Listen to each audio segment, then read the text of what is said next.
Tornamenti dai percorsi di cross, riprendono gli impegni con le prove di corsa campestre, che vedono impegnati anche i nostri runners.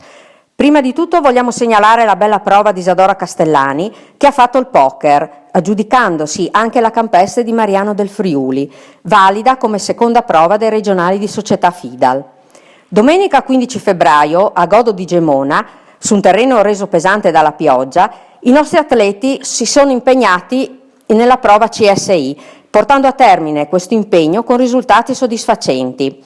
Trascinati dalla nostra instancabile coach Laura, mettono bene a frutto tutti i loro allenamenti. Bellissimo terzo posto nella sua categoria per la nostra Claudia Buonocunto, che ha sfruttato bene la scia della nostra Laura tenendo il suo passo.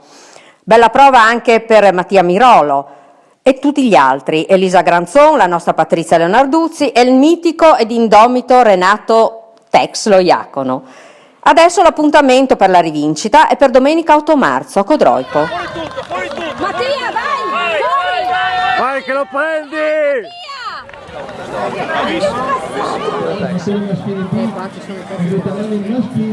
Luca esterno.